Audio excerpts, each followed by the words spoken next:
for the 3 steaks, and so then it was 14 bucks off at each pack at the store, so not so bad. But like, listen to this price, $45 a kilo, just for boneless rib steaks. Yeah, but the ribeyes that were on sale, or like the prime ribs, were more expensive than those steaks. Insane. Hi, little Mama Silva. How are you? We're having a steak chat right now. Yeah, beef, like, we live in the province where I would say most of, like, the commercial beef is raised in this country. So when we started living together in Vancouver, New York's were $20 a kilo and ribeyes were $25 a kilo. That's not even 10 years ago. There's the price difference on that package. Yeah, so Sam was remembering like Costco prices when we bought meat like years ago, like let's say 8 years ago now. So it was $25 a kilo for ribeye steaks. Now it's $45. So it's gone up $20 a kilo in a very short amount of time. Yeah, which is insane because like ribeye is one of the nicest cuts of beef, right, Scooter? So it really doesn't make sense. It's National Dog Mom Day today. If only I had a pupper or 5. Scooter. WTF, that's the best fried steak ever. I think it will be. I think it will be the best fried steak ever. So what does Kenji say? The recipe has lots of good ratings, like just straight up 5-star rating. He says this, why the recipe works. Thinly pounded sirloin tips, so that would have been less expensive, make the most flavorful and tender chicken fried steak. So he gives us a cut of beef that we could have used. Coating the steak with cornstarch creates an extra thin and delicate crust that won't overwhelm the thinly pounded steak. Adding buttermilk to seasoned flour, working it with your fingertips until the mixture resembles coarse, wet sand, creates an extra crisp breading. Baking powder adds lightness to the crust. Deep frying cooks the steaks more evenly than pan frying. These are all the things that we need to know. Yeah, J. Kenji Lopez out. One of my faves. I've learned so much from him over the years.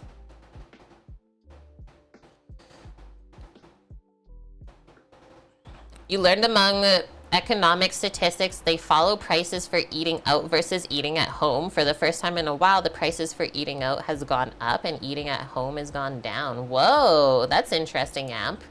Well, people are going back to work too, right? So they have more money to spend out now. Ooh, yes, like cube steaks or minute steaks, they're also called here in North America. I remember eating those a lot when I was young. Hey, Trekkert, how are you doing? I am back. You're making oatmeal cookies for hubby for your anniversary? Happy anniversary. Is that like one of his favorite treats?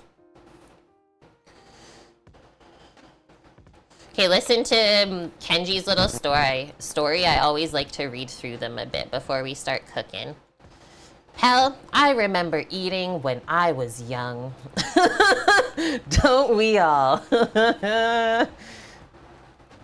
How's Palooza today? Okay, he says, chicken fried steak was never on my radar until I started dating a Texan. Even then, when she waxed poetic about it, her eyes turning back to the lucky days when it was lunch at the school cafeteria, all I could respond with was an awkward mix of curiosity and disdain. I simply didn't understand how a well-done, deep-fried hunk of cheap steak drowned in gravy could ever win hearts and minds. Palooza is very, very stoned. That sounds like a nice weekend indeed, friend. Right? His stories are so fun to read. One trip to Texas changed all of that. I remember my first chicken fried steak at a Country Inn #2 in Brenham. Out came a golden slab so big it overhung the super-sized platter. I took a bite of the thinly pounded breaded steak and suddenly I understood. If you love fried foods and gravy, chicken fried steak is the ultimate way to eat them. There we go. I was gonna say, who's ever had chicken fried steak for lunch at like an elementary or even like junior high school? Never in my life. Maybe the best thing they ever had on the menu was like a breaded chicken burger. I did when I was in co-op. What? We did at the military. Samo had it at the military. BS. That's BS, chat. Hi, Kitchen Views. How are you? Yeah, like I've had Salisbury steak. Not the same. No, it is not the same. That's for sure. So chicken fried steak is reminding me of like a beef form of schnitzel, which is typically made with pork. Okay, there's still more to this story. I think. First things first, let's all agree to call chicken fried steak by its proper acronym going forward, CFS. With that part settled, it's time to tackle a major issue, finding the right steak. The spirit of CFS dictates that it be made with a cheap steak. The steak also needs to be tender. See the problem here? Cheap and tender are two words that don't generally go together when describing cuts of beef. I began my test by picking up 4 of the least expensive cuts I could find: bottom round, eye round, sirloin tip, and cube steak, which is like that minute steak that looks like it's been like pounded out already. For each cut, I pounded the steak even thinner than it came, placing it in a plastic bag and going at it with a rolling pin. Whoa, I was gonna use a meat mallet.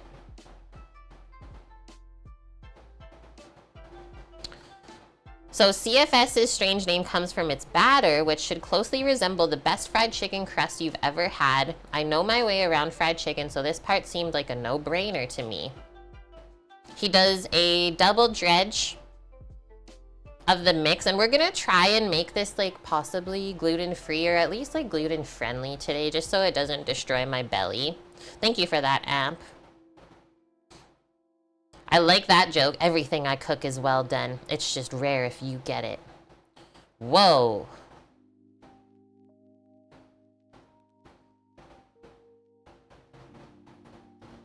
Ah, he says ride in the gravy train.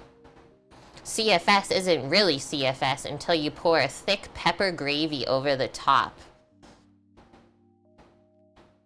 I've covered this territory previously, so there's not much new to say. After you finish frying your steaks, take a 1/4 cup of the well-seasoned frying oil, work it into a roux with some flour, and then you mix in your milk and your pepper. Yum! Merrick, you did Salisbury steak and chicken fried steaks in the Navy? You're sauteing mushrooms while I read this for meatballs? Those are really good too. Wait, I'm giving your steak to Kimmer's? And Sam's going to Merrick's house? And I've been really good, Kitchen View. Thank you for asking. Okay, so what do we want to do here first? I'm gonna say we should pound out the steaks or flatten them out. After that, we can, I would say probably season them. So they like get almost like a marinade of sorts. Season them so they can sit. We can make the breading station and just put it to the side. You really don't want to bread nothing until like right before you plan to cook it. I'll show you how to do that. So that's like basically everything for the steaks, and then we just need to heat up the oil. And I'm not gonna deep fry them. I'm just gonna like shallow fry it in the cast iron pan back there. That should be a-okay. Just don't overload the pan and you should be good to go. Yeah, how do we get on that reservation list? I don't know, Scooter. Gotta talk to Samo. Honestly, if you're in Edmonton, just come on over. Yeah, the door's always open. Pan fried is great. I thought so. Now I got Palooza's backup. Okay, so our other things are potatoes. Obviously, we gotta boil that. For mashers, our sour cream. For sure, butter.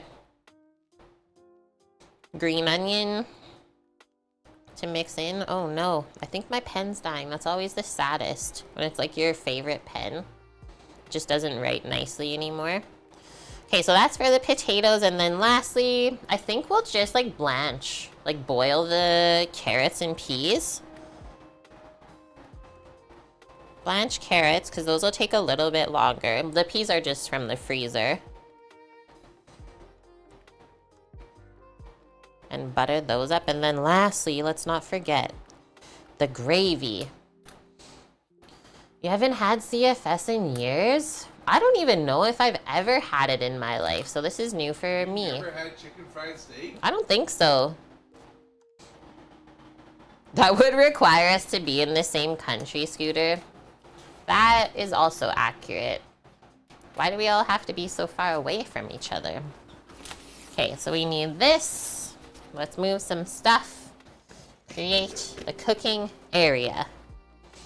I know, right? Of all these years of cooking and eating, still, I have not eaten some things like that.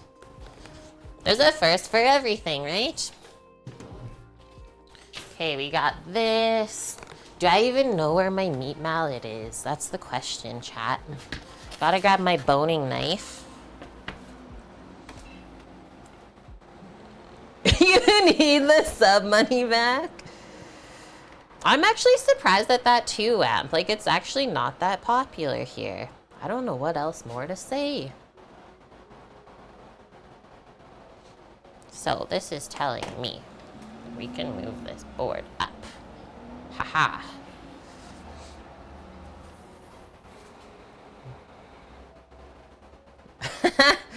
You live in the South, if it's got gravy or if it's fried, you've probably had it. Why the heck not, right? So many yummy things are fried. Hi, Kermit. How's it going? Boning knife. Do I even need a boning knife? There's nothing to really trim.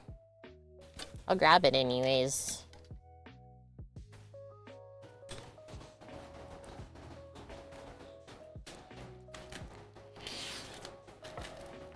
I might cut these all in half. We'll see. Fried okra. That's like about the only way I would eat okra, actually. How are we gonna do this? First, we gotta search for the meat mallet.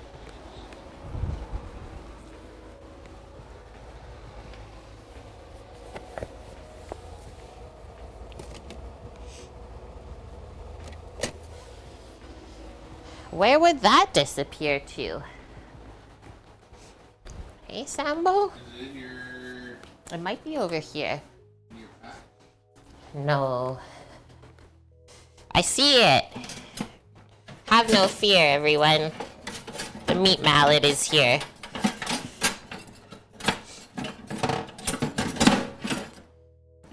Might as well grab the potato masher while I'm here. They were living together in the same area. And then I was thinking that we'll probably need a Ziploc bag for pounding out the meats. Works the best. You had your first chicken fried steak in a small restaurant in Dallas that did only 4 things. A half roasted chicken, fried chicken tenders, chicken wings, and chicken fried steak, but like, that's literally all you need. If they do those 4 things right, I have nothing wrong with that.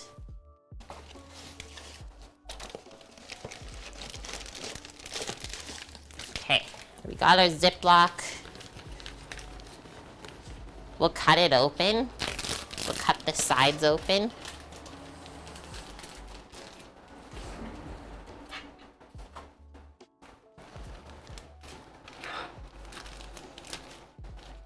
Deep fried cheese curds. I like a lot of deep fried stuff too.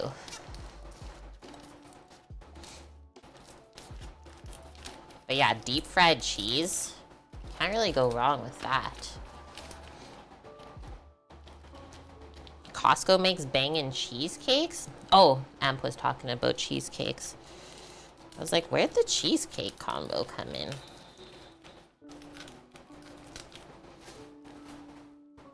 The restaurant was so Texas. I can't wait to go there one day. Literally can't wait. Move those over. We're gonna start with the biggest one. Holy. That's like an inch thick. Over an inch thick. It's pounded. It might be loud. Just so everyone is aware. But yeah, usually my microphone does a good job. And so we're gonna go with the aggressive side first to get it like kind of broken down, the meat. And then when you're close to being done, use this side, the smooth side, to like smooth everything out. And then as I'm pounding, I'm kind of like pushing away from myself and pulling at the same time with the aggressive side. And that's how it will get flat pretty easily. Ah. Can't wait to do a trip in the truck to Texas. Well, that'll cook really good on the flat top. What? Chicken fried steak. Chicken fried steak on the flat top? Yep. What's that sound? There we go. It's so thick. I don't even know. This is gonna fit the whole pan.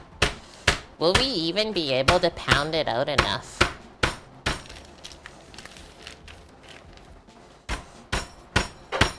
That's a triple C thick for sure. This middle part, man.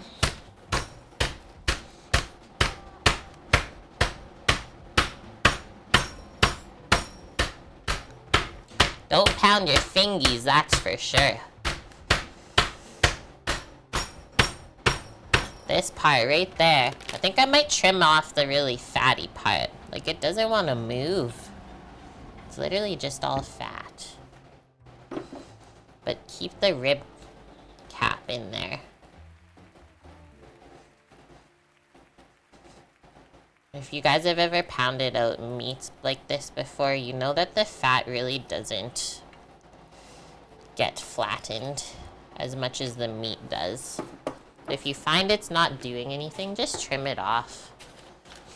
Hi, Atomic. How have you been? Okay, let's see how that goes. Yeah, we need the meat mallet for the 5-pound steaks. Exactly. Hey, Mom Boss Lady. There we go. You know you're hitting it hard enough when everything else in the kitchen rattles. And then the neighbors will be asking what's happening over there. And then you say, help! Help! Ouch! Then you really make them wonder.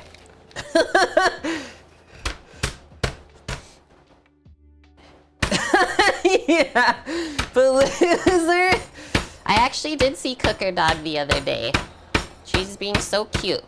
I went to visit my bro to pick up some mail and just have like a nice chat with him. I saw Cooker Dog. Just beating my meat. I gotta allow that. That's been said before on stream and I laughed. It's the weekend. Yes, it is, Atomic. We are here for it. These bots can't tell us what to do. Okay, we're almost there.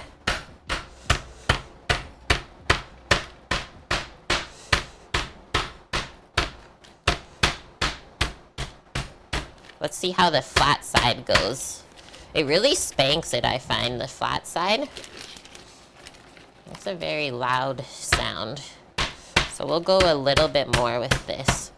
I'm gonna go more aggression. I was being pretty nice earlier.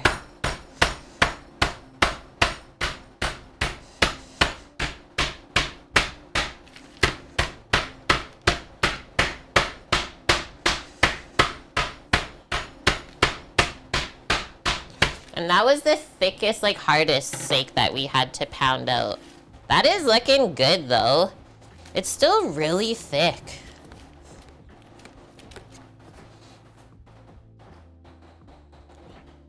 Yeah, the truck. Samo hurt his knee when we were up at work. So now we have to like wait to go get an MRI for him and stuff. Do we call this a meat tenderizer? Also known as a meat mallet. Yes. Chicky fried steak. What's up, Squidge? Okay, we're almost there. The neighbors upstairs are adding dramatic stomp effects as well.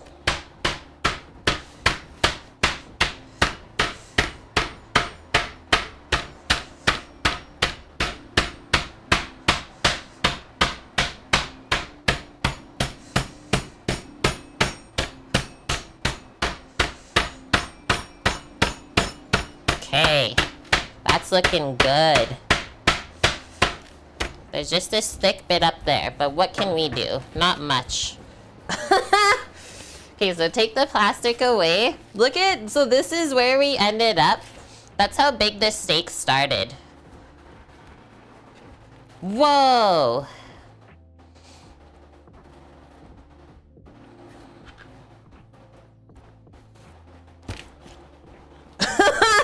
Like what? One steak, actual size. I think we did it up. We did it right. I'm just gonna reuse that container. It's not even really like meat juices in there. If it's the size of your face, you did good. That's how we know. Stay. Okay, next one. Way smaller than the last one. Still just as thick though.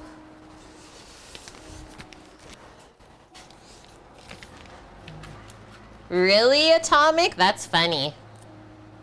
Am I gonna cut it into thirds?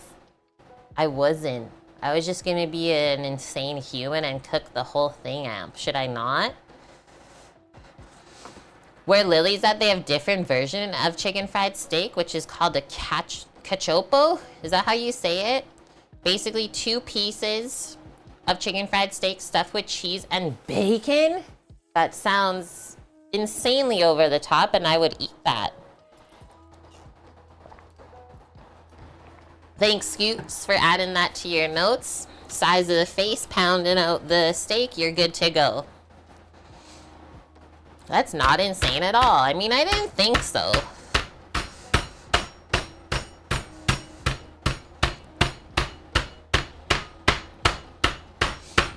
Cachopo. I like anything stuffed with cheese and bacon.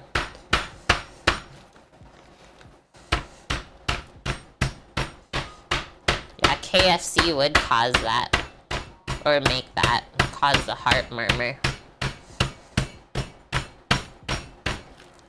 Did you guys see our photos we posted of our massive KFC order that we did for work? So I'll tell you the story while we keep pounding out the steak. We had a construction crew get flown into work to help fix the kitchen. And so we had to like shut it down basically a couple days, so we couldn't really cook in there, right? So the bosses all said to like, one day we ordered KFC for everyone and got it in on a plane. And then another day we ordered Domino's pizzas.